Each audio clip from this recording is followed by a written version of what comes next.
prema tamo.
Najbolje, tako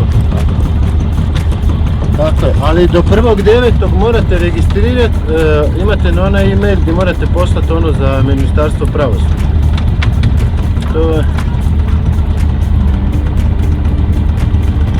Ja ne znam na pamet, gospođo, piše vam sve na našim stranicama ili na YouTube kanalu, pogledajte Edukacije TV, imate 5-6 minuta sve objašnjeno.